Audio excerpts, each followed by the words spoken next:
What's up, what's up, what's up, everybody? That time of the day, that time of the week, that time of the month. Been a long month. Yeah, it has. You're listening to The Good, The Band. The Ugly. I'm Big Papa. I'm Jeff. And we're back.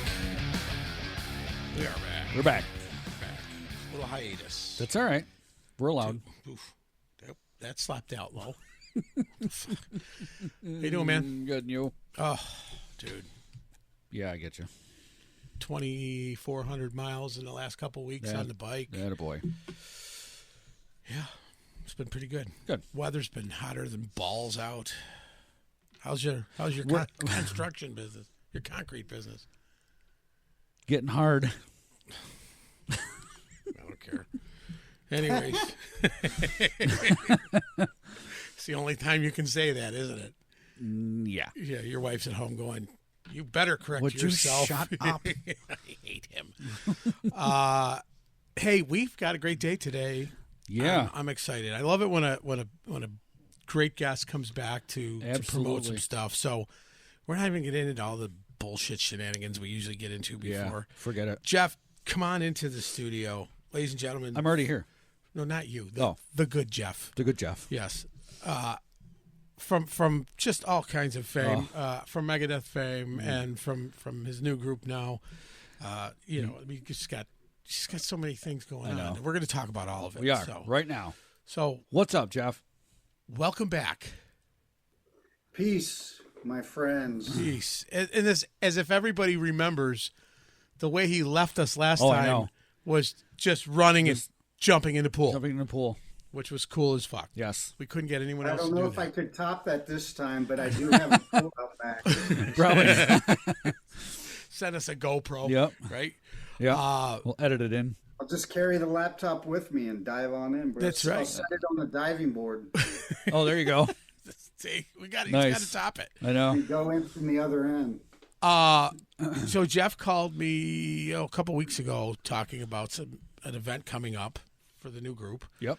That I was excited about, and we wanted to talk about that. We wanted to talk about the new album. He's got all kinds of good stuff coming out. So, Jeff, I'm going to let you tailor this kind of, tell us what's been going on, what's coming up, and let's just dive right in. Oh, it's all going on and it's all coming up, people. Yeah. Did you guys hear me laugh when you made the hard concrete joke? Yes. Yeah. Yep. I saw. I didn't know That's all right. I bleed through, but it was funny, dude. That's okay. It's all right. So here I am in just outside sunny Las Vegas, Nevada, and we're gearing up and we're amping up for a first gig ever for the Jeff Young group, and we're pretty excited about it. We're playing on Fremont Street Experience. Nice. Okay. That's a great place to start. Nice. On July 18th, and we're playing at Backstage Bar and Billiards, which is right there. It's literally right on, the front door's right on Fremont. Yep. You're going to have people flying overhead. Yeah. On the zip line. Yeah. Yeah, you can do a little zip lining either before or after the soiree, the serenade. Yeah. That we put down. I think I should come out there. 11:30. We have some great opening bands, and there's a lot always going on Fremont Street Experience. Let me hip you to that. First off, we got Cowgirls from Hell as direct support. They're the all-female Pantera tribute out of San Diego, California. Some good buddies of mine, and they're great Pantera tribute, and it's always great to see females play Pantera. Yeah. No one's going to complain about that, right? No. What's that drummer? What's her name? I don't know. I just started following her, the drummer from that band. There's two female Panteras, so don't confuse. Okay. Yeah. All right. Well, then I'm not going to keep talking about it until I know for sure.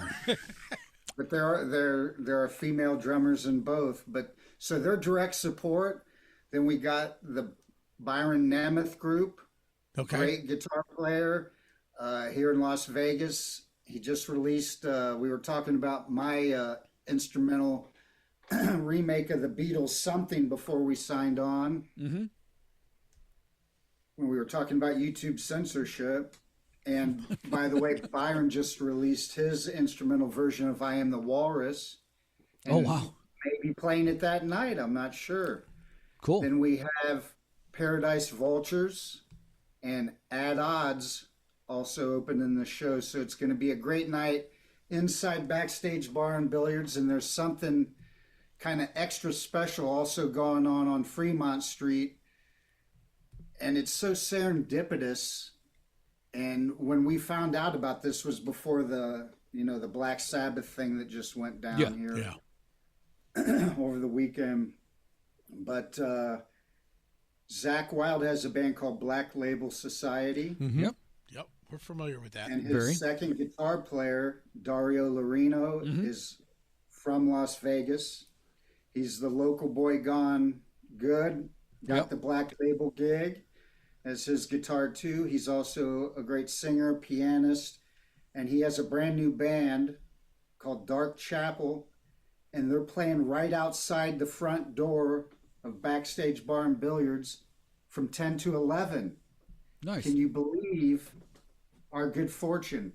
Yeah. So that means every Black Sabbath, Ozzy, Zach, Randy Rhoads fan, Black Label Society fan, already going to be right there at stage 3 on Fremont. So all they got to do is just, because there's going to be a DJ starting promptly at 11. Nice. And no one wants that. No. So just mosey on over to Backstage Bar and Billiards, and we'll be hitting the stage. You can catch Cowgirls from Hell will still be doing their thing, and we go on at 11:30. That's awesome. Awesome. And we will make sure that we are going to we'll have these snippets of this talking about it. And if you've got a graphic for that, send it over. We'll put it with it. A little poster action. For the show? Yes. Yeah. I just happened to. Cool. So you've got that going on. You've got the new group, the album. I mean, we've just been looking at it and looked at all the people that are showing up on there, and holy crap, man. It's like you couldn't put that kind of a variety show together somewhere. I mean, that's just, you've got the who's who and the what's what of it's beyond a super group. I mean, and there's different musicians on different albums, and people have to kind of keep in mind that I've been crafting this album for well over a decade. And that means a few years over a decade. I've been doing it mostly to analog tape when I can. If I turn this camera just a wee bit, you can actually this will be like people seeing old-fashioned rotary phones. Is everybody ready? Oh yeah, Go I'm waiting for to it. see this reel. Can you see all those reels? Oh, yeah. Dude, yeah, right on the windowsill. Yep. Right next to my pet scorpion back over there in the little plastic. Yep. That's cool. But yeah, that's it right there. Each of those about $500 a roll, and you can get about, depending on how long the song is, 2-3 takes, or songs, depending if you're a one take scenario. And all those are rhythm, guitar, drums, and bass in the room at the same time. No Pro Tools, cutting and pasting. You see the musicians.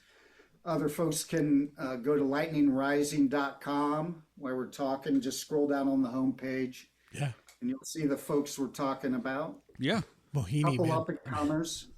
You got Tatora's on there. Let's see, He's a friend of the show. So everybody who's followed this show for a while, everybody knows Tatora's in there. Let me pull it up myself. I don't want to forget anybody. Say James Lomenzo. So I started with the idea that we are analog creatures. Okay. Yeah. Not meant to input all this Wi-Fi and digital immersion, bombardment, assault. You pick your favorite adjective. Hold on, I'm just going to. So with that being said, I mean, it just kind of seemed to me, because I like to put on my thinking cap sometimes. It seemed to me that perhaps, and I could be wrong, I'm just guessing, I'm just promoting a hypothesis here, that perhaps the reason people don't connect with music in quite the same way that they did back in the 70s, Yeah. 60s, 50s, 40s, keep rewinding, Yep. is perhaps the delivery mechanism. Oh, sure. Maybe it's the digital, it's not hitting the soul. I mean, I think for me, digital splinters your soul. It's not a healing thing to be entering your body any Nothing more than organic. vaccine. Yeah. Nothing organic about it. Right. So I started with that concept, and I knew it was going to make the process slow, laborious, and expensive. And doing it myself, I would just every month, as I had some money set aside from the normal living expenses that we all have, I'd go in the studio, I'd beg my friends to come in, and thankfully when I'd play them the songs, they're like, sure, I'll do that. Mm-hmm. And you see the group of folks I've assembled is quite frightening, and I'm just so grateful. And some of the people I met along the way, the songs evolved along the way over the years. The people I met evolved, so I was able to use different musicians that inspired different songs. And I wasn't in a rush, so the songs were allowed to finish themselves instead of like me and my ego kind of like controlling the thing. And I think that was the critical element that allowed each song to be its own movie, like its own experience and its own journey. Mm-hmm. Right. Yeah. Yep. And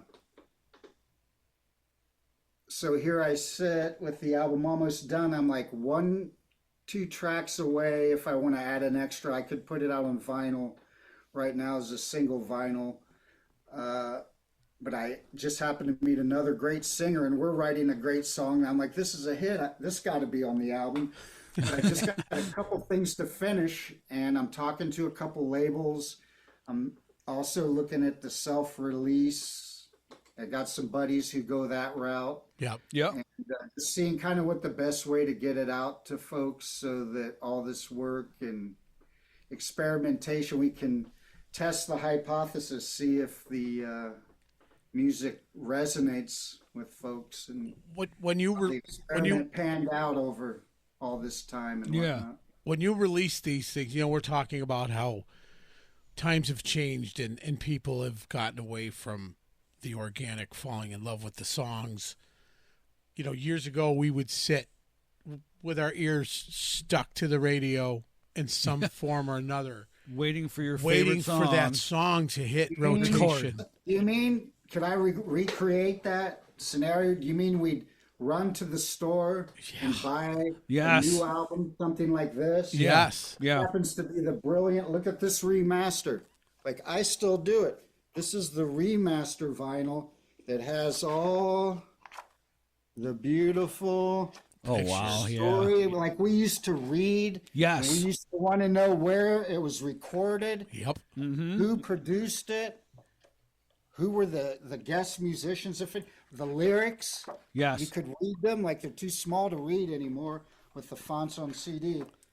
Just give you that last. But there you go. The idea. Yeah. Yeah. So I got all my vinyl sitting right here. So I'm old fashioned like that. Yeah. But how do you? I didn't mention that didn't exist in the form that it does now. We sure couldn't do something like this back in the day when I started this. Right. Not only the album, I'm calling it Revolutions, like the revolutions of the turntable, or what's sorely needed on this planet right now. Hello. Yeah. People, yeah. Sleeping masses. But it's also, but I'm spelling it with a small R and a capital E. So I saw that. Double entendre, revolutions, evolutions, because it's my evolution. It's the evolution of these songs, of my playing over a long period of time, and some techniques that I've really been practicing during this time that I haven't heard anyone else do, that you'll hear on this sound for the first time. But the thing I just realized is, think of what the recording medium and how people recorded records. Right. Yeah. 15 years ago compared to how they record it now. Now, I tried to retain as much as I could from the past, but I guess in the end it became like the yin yang, a blend, because if I had to send tracks to someone like Mohini Day, Yeah. Right. he was in Nashville, of course she did it digitally. So not every instrument in every part, but at least the drums and the main guitars and everything that I had control of in my neck of the woods, Yep. I did on tape. So it'll be interesting for audiophiles to kind of listen and see, because there's always this argument, which is better, digital or analog? And it'll be interesting to see if people can pick out what is what and which is what. Yeah. One really can complement the other. You know, you can. Yeah. I don't know. That's what I tried to do. And when we worked in digital, we did everything. There's a lot of tricks, and obviously technology in the digital realm has evolved. And the funny thing is, they're like, what they're trying to do is make everything sound more analog. Right. Yeah, you're right. So why not just go back to analog? But I digress. So when we had to work in the digital realm, we did everything we could to take it back analog and make it is, for example, if you record something digitally, you can run it through an analog board and some analog outboard gear, right, to give it that feel and that flavor. When you're miking your stuff, are you still doing old school tube amp, 412 cabinet type, doing the old school stuff? I mean, I see the pedals. It's right over there. There it is. Yeah. Yeah. Okay. So that's the way it should be.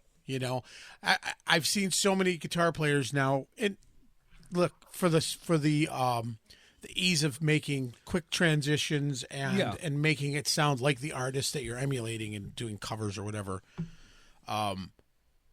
It's easy to pull up a patch and say, now I'm playing my my EV head, and it's not even going through an EV head anymore. It's going through a you got your Helix, you got your Head Rush, you got line 6. I mean, they've all got them. Right. Kemper. Yeah. I'm not a fan, but I can tell you that on this tour, at this show with Jeff Young Group and on the Kings of Thrash tour, I'm going to be using that amp rig that I just showed, but I'm also using the Fender Towmaster Pro. I got an AB rig, so that's going straight into the PA. Yeah.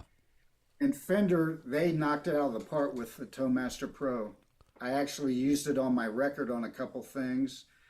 It sounds the best of all that stuff. Right. I'm not a fan of any of it, but I endorse Fender guitars, as you can see probably right here. Yes.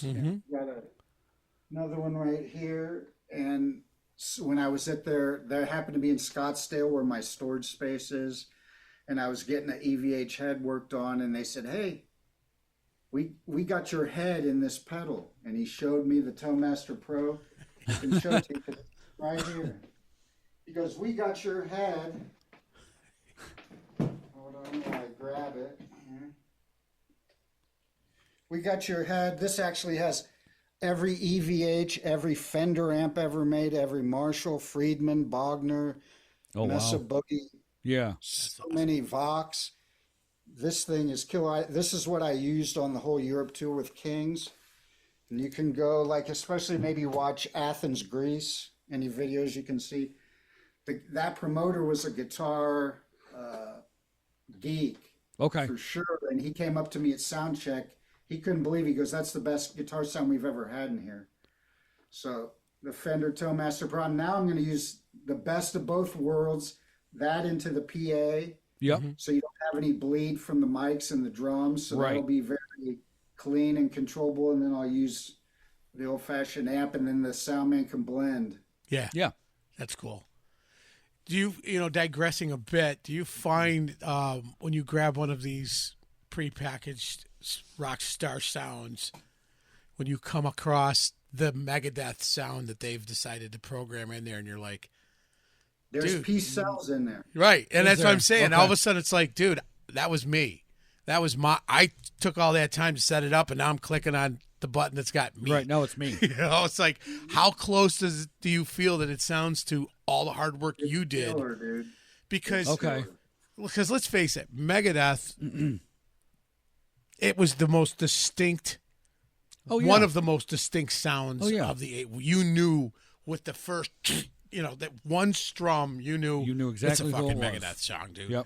Yep. Just like you could say when you heard Anthrax, if you heard Metallica, if you heard any of those, Slayer, any of the real heavy, fucking grab you by the nuts bands, and it's a thrill whenever we communicate, Jeff, because Megadeth, that was one of my go-to bands. I just freaking loved it. And Peace Sells, for some reason, just every time I hear it, I'm like transported back to that time, whatever, 88. Music will do that to you. Dude, it's awesome. That's why we're doing Kings of Thrash, to transport people back to 1988, 89. And you got a great group of guys, obviously, that you've worked with in the past, but then you've also have the guy from the Bullet Boys is in there. The drummer, the drummer, and we knew he's playing drums with me. I just want to mention, for Kings of Thrash aficionados in Vegas, Fred's on drums with me July 18th in the Jeff Young group. That's okay. On Fremont Street. Yeah. So the show's going to kill because he and I are so used to playing together. We vibe really well. And he just plays great. He charts everything out. He's one of the only drummers I've ever seen come to a sound check with a pitch pipe and tune his drums. Oh, wow. Yeah. He's kind of like Mohini Day. I haven't told him this, but I realized it when I went and saw her the other day here when she played with Willow and Coldplay at the Allegiant Stadium. I was thinking, because Mohini's father was a fusion bass player in India, and there was really no choice of what she was going to do from birth, right? And Fred's dad in Peru was a drummer. His favorite band is The Police, and Fred grew up his whole life teching for his dad, absorbing as his dad practiced and gigs. Drums and percussion was always in Fred's psyche. It was always in his environment his whole life, so it's so natural for him. We had the pleasure. Did you know Robbie when he played with the Bullet Boys? No. So we had one of my close friends was one of the drummers from the Bullet Boys for years, and then he passed away a couple of years back. But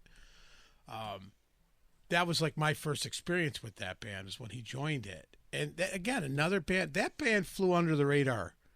They had some great moments, but they were. If you like that music, you found them like that. If you if you didn't, well.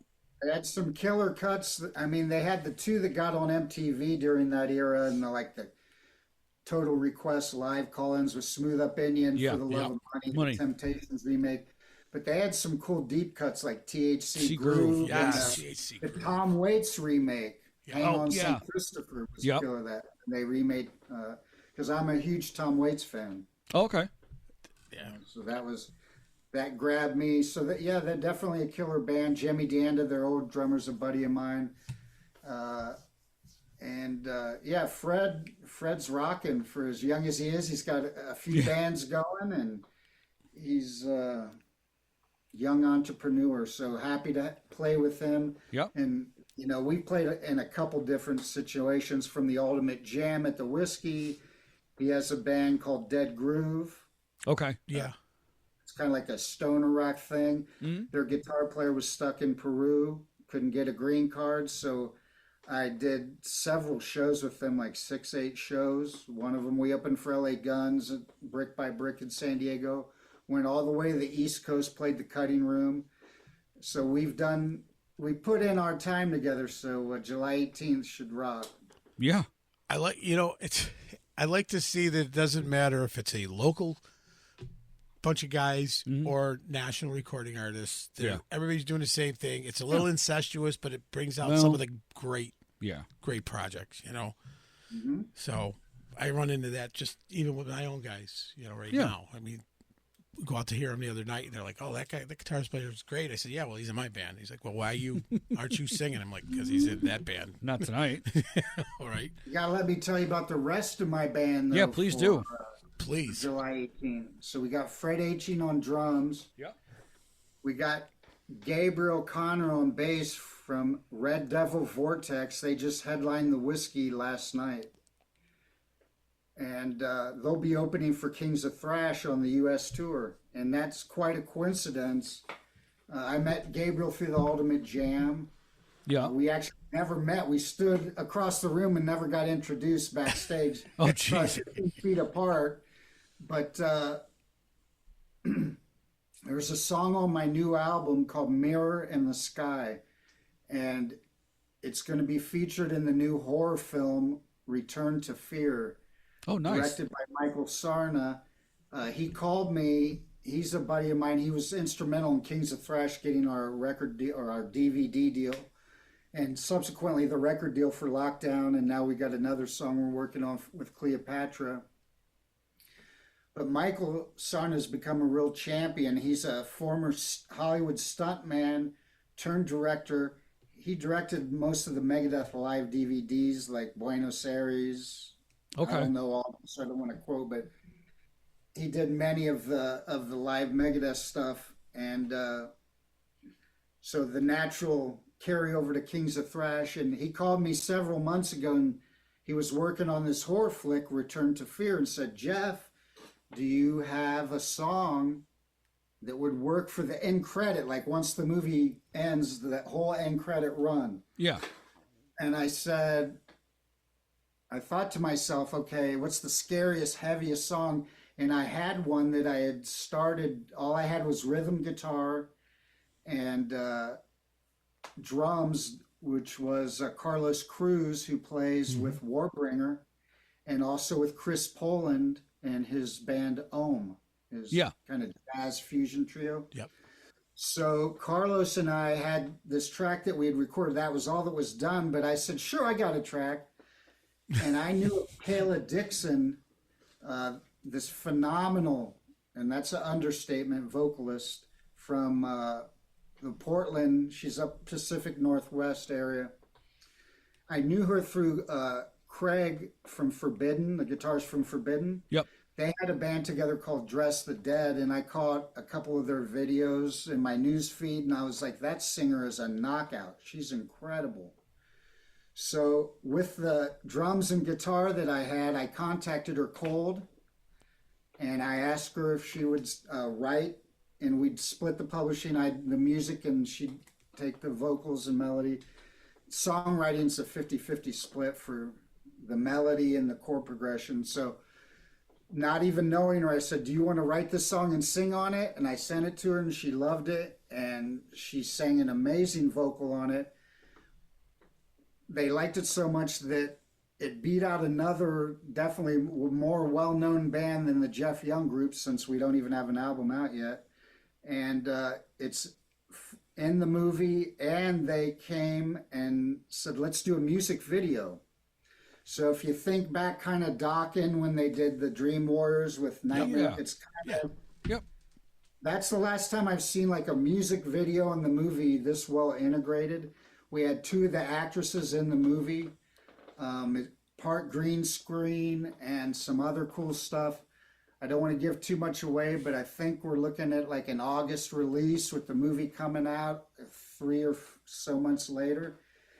And Kayla was so great on this first song when she left that day. And again, this is a bunch of people. I literally looked at her this day like, how is this even happening? Because this was a full Hollywood cranes and giant cameras and ladders and all the special effects. They're going to put us in the movie. Right. The movie oh wow. On the green screen, we will be in the movie. So it's a whole. I looked at Kayla and I said, I don't know how this is happening, but it's a real true Hollywood story.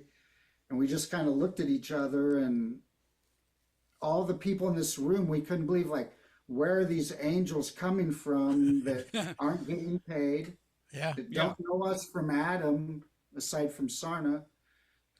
And they helped us put this amazing video together. And at the end of the day, after Kayla left, they said, you better lock her down because she's a star. So to that end, and fronting the Jeff Young group on July 18th, Kayla Dixon will be singing with us. Cool. So we got 3 lead singers. I'll be singing a song or two. Gabriel sings, Kayla sings, and we got some guest players joining us as well. So we hope folks will come out. Again, Backstage Bar and Billiards, July 18th, Fremont Street Experience. We're going to rock you. We're going to rock this town inside out, people. Oh, there you go. So when you're going to be touring with Kings of Thrash, are you going to team up some Jeff Young group shows with the Kings of Thrash, or is it just are they so kind of, It's such a different style of music. Right. It's not, there's definitely there's little bits of thrash and metal, but it's a whole other thing with a lot of different styles. Right. I grew up in Ohio, in Dayton, which is the home of the Ohio Players. Yeah. And a lot of the funk, it's kind of the birthplace of funk, really. Of that era of funk, there was Lakeside and Zap Band and Ohio Players, and a lot of from Cincinnati and Columbus and Dayton. There was this whole funk movement that happened, and I grew up. They were the ones that we saw on American Bandstand and Midnight Special that gave us permission, like, you can be from Dayton, Ohio, and you can do this. Right. So I've always had a real big funk influence, and I lean into bands that have that sound, and there's been many through the years, from Chili Peppers to Extreme. Yes. You can go even Living Color. So I always try to have like a funk element and a danceable element to my stuff, no matter how hard rock it is. But there's blues and jazz and classical and world music influence. It's a whole jambalaya of, it's everything. Yeah.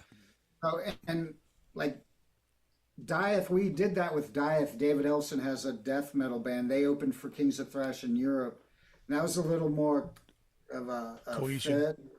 Yeah. So, but he and I, we've talked. We kind of like to keep our stuff separate and then just come and do Kings. Yeah. And go off and do our other stuff and not mix it really.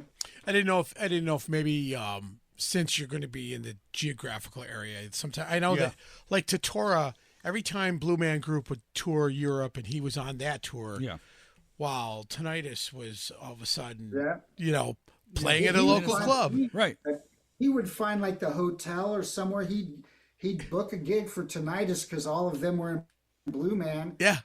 And he would be doing side gigs everywhere he went. I love that. Yeah. Unfortunately, if you look at my musicians, and I have different players. That's why I call Jeff Young group instead of band. It's more like the Jeff Beck group, where he had different players, or Tommy Bolin. Yes. Or Santana. Santana, right. Name the guy who sang Black Magic Woman.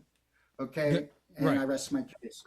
So it's like that. I bring the best players per song, and then when it comes to the road, I have a band that is good enough that they can play all the stuff and cover it, because I've got, Mohini Day, who's played bass on a couple tracks. She's out touring with Willow Smith, opening for Coldplay right now, playing, like I said, she played Allegiant Stadium when she came to Vegas. So she's a little busy right now. Right. Well, we would like to with Blue Man Group. So these people aren't available, but I would love, if the opportunity presented itself at some juncture, to bring all the musicians on this album together, whether it be at some place like the Hollywood Bowl or Garden Grove Amphitheater, somewhere where all the musicians come together and we film a live DVD of the whole record. That'd be awesome. That'd be a miracle. That's a dare to dream kind of. Yeah. Right. Hey, CGI can make anything happen. Yeah, exactly. Well, now you got me thinking about the hologram thing. I'll just do the whole hologram band. I can have Mohini with me in a hologram every show. There you go. Yep. And also, like when I tour, and there's kind of two ways to tour this day and age. And Buckethead has set down a good template. If you notice when he's he's from the kind of Northern California area. Right. When he's in the area or the gig pays enough to compensate, he will play with his trio. Yep. Yeah. But oftentimes, and when he played here in Vegas at Vinyl at the Hard Rock, we looked around and my buddy Stoney Curtis said, I've never seen Vinyl this packed, and it's a dude playing to tracks. Yeah. With a chicken bucket on his head. Yeah. Yep. And he plays to tracks. Yeah. Yeah. So when I mix my songs with all these amazing players, I'll take the lead guitar part out, which is the lead vocal for the instrumentals, and then I have it on my looper, so I kind of do the same trip as Buckethead when need be. Right. That's funny. It is funny because we're seeing it more and more in a couple promoters that come through here are bringing big names up that are just, and you're going, it's just him right now. Where's the rest of the band? Or even if it's somebody like Ben, you got guys like Ben Morrow who played with Lionel Richie for years, and he's got the in-house gig with Cher, and he did some others. And he comes, he'll just find the local group of local guys that he knows are up to par, and then throw something together. You know, I've done that also, and when I toured with this female vocalist, we toured the country a couple times, and we'd start out acoustic for a few, 4, 5, 6 songs. Then I'd stand up and start bringing the electrics and the looping stuff that we do and looping. And then for the encore, we scheduled ahead and found the hottest drum and bass player, sometimes a keyboard player, even a singer sometimes. Yeah. And brought them up for the encore, which is cool because then the local people kind of come out. They want to see their buddies play with Jeff Young from Megadeth. So that was a great thing. There's actually a video of Stranglehold on my YouTube when we opened for Great White in St. Louis with a local pickup band. Okay. Never rehearsed with them. And they did. And Stranglehold's not an easy arrangement at all because it's long. It seems simple. But it's not. But it's deceptively complicated in the groove. And that band did amazing on it. That's cool. I was like, with no rehearsal at all. Yeah. That's why we need to get you here. We need to bring you here. We've got a couple. He's going to be close enough. Well, he's going to be in Rochester. Yep. On October 21st. Yeah. Playing at Photo City Music, the Photo City Music Hall. Mm-hmm. So, how's that venue? Never played there before. It's a decent venue. Yeah. And I think I don't know if After Dark is promoting that or who's promoting that. But it's probably 400. Yeah, 400 or 500, I think. Yeah. So it should be good for a first time in a market. That's what you want. Right. Yeah. Right. And that's why I was saying that we've got a couple really good promoters that are bringing bands through. I mean, Jesus, Faster Pussycats going back, start reinventing themselves and playing in 400 people, venues. Yeah.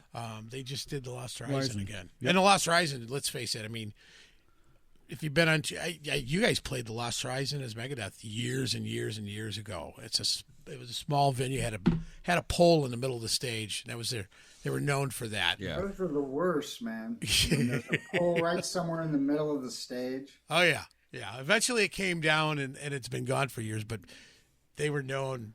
It was, who was the guy that ran into it? Don Dokken. Don Dokken. They had they had the whole stage. This was blacked out yeah. fog, and he just came running out on stage and ran smack dab into it. Bam, almost knocked himself out. Yep. It was kind of funny, actually. You did sound check there, right? Okay, so you'd think you know where it was. They never end. No. That's right. And then when Scorpions played there, they had to put colors on it to no, it match. wasn't Scorpions. It was Quiet Riot. Quiet Riot. That's right. Yep. Had to match his mic stand. Kevin Dubrows' mic stand. Yeah. So, anyways, we digress. Fun stuff. But, anyway, those are it's those smaller. Look forward to serenading you then. Yeah, we in there. We will definitely be there for the October 21st, and we'll definitely promote the living hell out of it. because we want to make sure. Yeah, so that's the 411 on me. July 18th on Fremont Street Experience, Jeff Young Group. My new album Revolutions coming out soon. And Kings of Thrash tour starting in Southern California. It's kicking off where The Deed Was Done, where the live DVD Best of the West, live at the Whiskey A Go-Go. We're going to be returning again. Okay. This is our second time since the DVD. That was our fourth gig ever, the DVD. So having toured the world, we've been to Australia twice and Europe for a month. I think we're a whole different band, so look forward to September. I think it's the 4th at the Whiskey, and we do 3 Southern California shows in Arizona and Phoenix, and then there's a little respite, and then we start in Florida. Okay. And work our way all the way up to Delaware. Nice. And back down. So just check out kingsofthrash.com. That's where you can see all the tour dates as they exist today. Reliving good moments, I'm sure, being with the same guys you've played with for years, you know. Now we're on autoplay because we've done enough. We know practically almost 4 Megadeth albums in their entirety. So, you know, it's just a matter of a month out before the gig, retooling everything and maybe getting it a little better than it even was last tour. Nice. And we come together and rehearse a couple times and we're good to go. Jeff, is it strange for you to play on an album or play a song that you were not on the album with? No, I mean, that's what you do in a cover band, gig, yeah. Right? Or tribute band gig. Yep. I mean, the thing that Kings of Thrash kind of has a unique niche. Tribute bands are huge right now. Yes. It's like a whole... Yeah. It's a whole craze, right? So by accident, and it came out of the Ultimate Jam. We didn't intend any of this. It just, the videos from Ultimate Jam, it was just a big 4 night. Okay. People playing Megadeth, Slayer, Anthrax, and they invited me, and I was working with Dave on some songs, and he flew out, and they matched us with Chaz. Cool. We didn't know him. He was in a Megadeth tribute, and it got picked up online, and the management said, "You guys got to take this on the road." So here we are. It's a rock star moment. It's like the movie Rockstar. Yeah. People back to exactly that. When you watch the Best of the West live at the Whiskey DVD, you see the people mosh pit, stage diving, and they don't allow that at the Whiskey. So that was a special night there that happened. And yeah, so now we can come together and we kind of play a different set than Megadeth does. We do the older stuff, the earlier stuff, the deeper cuts. And I look at everything as a challenge. I love learning new songs, new chord progressions, the way different guitar players play. Mm-hmm. You know, I've already been studying kind of an apprentice of Chris Poland's style. Yeah. You know, since 87. And his is definitely, you know, the hardest of any of the guitar players that I've had to learn, you know, besides my own solos. Mm-hmm. So, and we even do some of the Marty Friedman era stuff. Yeah.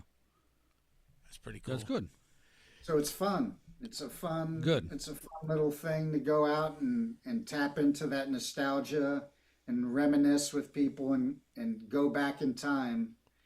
And then with my own stuff, it's more kind of fresh and sound, you know, kind of cutting edge. And we need that too. We need to keep music history and the music of yesterday alive, but we also need to create new sounds and broaden music's horizons.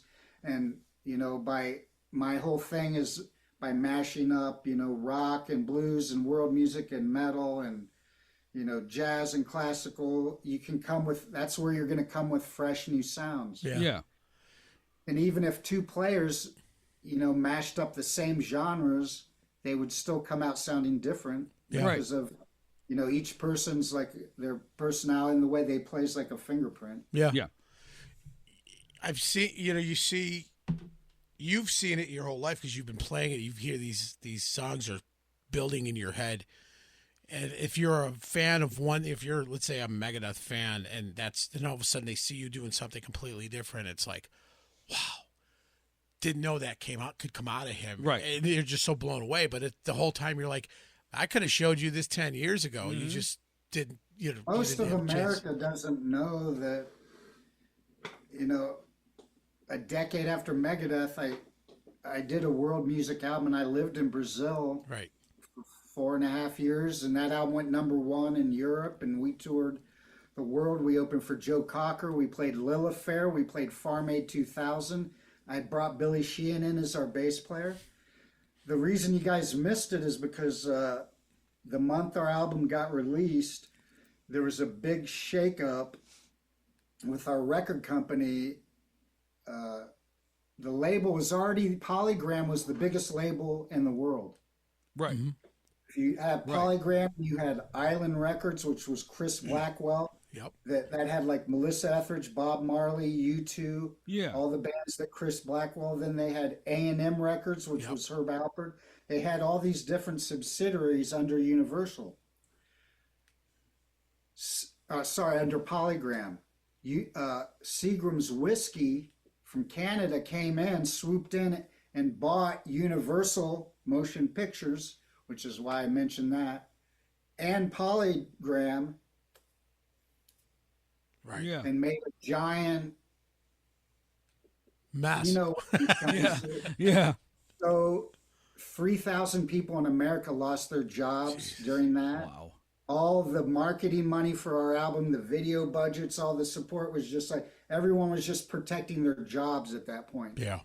Mm-hmm. Luckily, once we got outside the country, and we had a guy, Wolf Mueller from Verve Records in the UK, became our champion. He took us under his wing, and he made that album happen in all the other territories. He made it possible that we got to tour Australia, New Zealand, Japan, Philippines, Brazil, North Sea Jazz Festival, just all the amazing things. One person, I learned that lesson with that album, that if at a label, if you have one champion behind your record, Mm-hmm. that guy it's like the wind beneath your wings, Yeah. right? Yeah. He can get you off the launching pad. On the opposite side of the coin, and you've heard stories of bands who've been with a label and the person who signed them leaves. Right. Yeah. Then now they have no champion at that label, and they kind of get shelved. Just if you don't have someone with a vested interest that really gets your band. Right. I found that's the key, and that's with Megadeth. It doesn't matter whether you're, on Capitol Records doing a thrash metal thing with Megadeth, or on Verve Polygram doing a world music thing. In both scenarios, we had a champion at the label who was really behind the band, and lifted that up and made sure we got on good tours and whatnot. Yeah. So people can always go back on YouTube and check out Baji Asaji, and it's Badiassad, and the album is Chameleon. All the tracks are there. Well, the world didn't know it until he talked about it on the first episode that he did with us. Right. And then it just, then there's Exploded. tens of It's hundreds, like tens of hundreds of people. I don't have a PR person to like fly this stuff out for me, but it is, and I'm not bragging, but it's worthy to note that, like, of all the dudes that played in Megadeth, I'm the only one that crossed over to a different genre. Yes. And Yeah.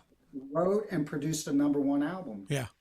I'm not bragging, but that should kind of be out there. Yeah. Yeah, absolutely. It Instead should. of me being on like the Squidoo internet list of the best, underrated guitarists of the 80s. Yeah. Yeah. Well, and that's cool to be on that list, but I'd like to get off it. Yeah. sooner. Yes. You got Brian Torch. And was the this same way. album that's the whole, with this album and all these players. Yes. And I always say, put me on the back burner. Come to hear all these other players. Yeah. And I can't wait for all the other players that are on my record from Tina Guo to Mohini Day, Brian Tichy, Jeff Totora, Andrea Witt, the pedal steel player that is with Shania Twain. Yes. Now she's out touring with Moby. Everyone on my record is just doing some amazing things. So I can't wait for their listeners and followers to hear them play in a different context. Right. Because maybe sometimes some songs, like I did one song with Mohini that people may expect it's instrumental, and you can imagine Totora and Mohini and me we're going off on the whole tour. Yeah. We're playing. Like just the intro is a minute and a half before the verse even kicks in. But I wanted to also show people that Mohini is an amazing, versatile musician who can just hold it down. She's the bass player on Mirror in the Sky, the heaviest song on the record, heaviest song I ever wrote that's in the horror movie. And she's just laying it down. There's no, fancy runs and stuff like she does or tapping. Yeah. She's just laying down the thunder. Right. And so I love taking musicians who may be known for one thing and putting them in a different context, because that really shows, what's what. That's when you really find out what a player's made of. Right. Yeah. Well, I think you're helping those people break out of their stereotypical genre as well, and bringing that challenge to Mohini that she could do it, but you gave her a chance. Just think of all the Blue Man Group fans that'll come, because this guy that they never even knew who he was. Right. He's up in face paint in the balcony. Yeah. But they're coming in and hearing him in this different context, and we can bring all those fans into this record. And Blue Man Group has a few followers. So. Couple, three or four. Yeah. Well, I'm excited about it. I hope that we can continue to collaborate together to try to get the name out there as much as we can. I mean, I can't tell you how much it means to me that, whenever I get a text from you or a call or anything, I'm like, this is cool. Yeah. I love helping. Anything we can do to help. Yep. We've got guys like Brian Torch from Elliot Waits for No One. I mean, he's calling and promotes. That's what we're here for. We're here to help you guys. I mean, and we know that get your story. You got some great stuff coming up. Yeah. And we're excited for you. So I'm tempted to send you guys. You haven't heard anything. No, off the area. You can't play it, but I'll let you hear the song with Mohini and Totora just because you're his buddy. Well, I think you had just not to play it. No, we won't. No, God, no. You had sent me like 30 seconds of it when we first talked a long time ago. Mm-hmm. They were just done. I think you. What were you? You were doing something. It might have been just a rehearsal thing off my laptop. Yes, it was. It was. Let me send you the tune. You guys are gonna. And then he did another song called "In the Flesh" that's killer, with Rick Fiorabaci on bass. I don't want to forget him. He's just playing with Brian May from Queen right now. No big deal. No hack. And Rick's on several tracks. He plays bass on most of the record. Then I got Mohini on 2. James Lomenzo plays bass on 1. And Jeff, we're actually writing a new song. I guess I can leak it out here. Do you guys know Cassandra Carson from Paralandra? I do not. Did an with George Lynch called Cassandra's Crossing, and she's incredible, dude. She's a singer from Missouri. Okay. Her dad is her lead guitar player in Paralandra. Oh. They're out opening. They're playing with Hinder and some other bands touring. They're kind of in that region because they're from Missouri. They're touring kind of the Midwest region right now. But look up Cassandra Carson and Paralandra, and her album with George Lynch is called Cassandra's Crossing on Frontiers, and she's dynamite, dude. I sent her a cell phone recording of me playing this riff that's in a weird tuning, and she sent back it's just the intro of the song. Yeah. And she sent back a melody that blew my mind apart in the harmonies and everything. Mm-hmm. The song's called Awake, and it's a hit. And Totora, after I got that back from her, I had to go to LA to play a festival, and the night before, after Blue Man Group let out, I met Totora over at his house at 12:30 at night. And I showed him the new parts, the verse and the bridge and the chorus that I'd come up with, because I wanted Cassandra to have the drums, and we videoed it, and I taught him it right there on the spot, and we played the whole thing. And now we volleyballed it back to her, so I'm waiting for the next piece. Point being, Tatora's on another track. That's awesome. We love Jeff. This Cassandra, did she play at NAMM this year? No, I don't think she was at NAMM. Okay. Dude, check out their video. What's the video that I love by them? Everyone's got to check this video out. It's so good. Let me just look it up on YouTube. And the video's well done. It's called Look at Me Now by Paralander. You guys all just watch that video and just know her and I got a song coming with Tatora, and it's the bomb, dude. Nice. It's beautiful. The cool thing about Cassandra, her whole family are singers. Right. Like everyone, so she grew up like you gotta sing and harmonize, and you can't sing off key. And she has a rasp and a power, and it's real natural. I got some of the greatest singers right now between Kayla and Cassandra. Kayla with a K and Cassandra with a C. And a couple others on the album that you'll just have to wait to hear. Cool. I'm excited, dude. Yeah. Very excited. I can't tell you enough or tell you how much we're grateful to be part of this with you. And we feel like that even though we're right down here, this little tiny, we're the at sign on the Declaration of Independence. So, Yeah, but you're two of those champions that I was talking about. We're here to do that. We will do that. Yeah. Yep. The wind and this new music sales, so I appreciate it so much. Yeah. Yes. Anytime, and I've told you this before, and I'll continue to tell you, anything you ever need, we're Reach there. out. Yeah. Yeah, just let me know. And you're never... We look forward to playing for you guys when Kings of Thrash comes through soon. Yes. October. Oh, I'll definitely be hitting you up for the AAA laminate for that club that night. We'll be back in the green room doing a face-to-face interview that time. You're right. Brothers. All right, man. Everybody have a great morning, evening, noon, or night, and we'll see you on the flip side. Very good. Stick around. We'll say thanks, goodbye man. the right way. Hang on. Adios. All right.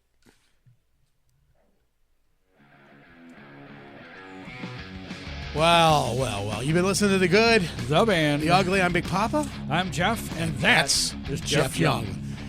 Want to thank you guys for watching, listening, following Ultimate Ears. Thank you, Ultimate Ears. Have to say it one more time. One more time. Because Ultimate Ears is a freaking bomb. They hooked one of our artists up today when he called me and he had a problem. So, good. We also want to thank our friends DJ Life's a Beach. Oh boy, the Print Shop Underground. Snarky Productions. We want to do Black Heart Tattoo. Yes. Yeah, Black and Sam. Heart Tattoo. Sam. Reach out to Sam. Get some good ink. Just did some ink with my daughter and her husband. Nice. I'm going to have Sam's doing another one for me in a couple weeks. Uncle Jimmy. We want to thank Uncle Jimmy. His live local music. Live local music for everything. Yes. So remember what we always say? It's been a while. If we can remember. I know. Be good to each other. Don't be a dick. Don't be dicks. Peace, everybody. Thanks. We out, dudes? We are almost out. And now we're out. Now we're out.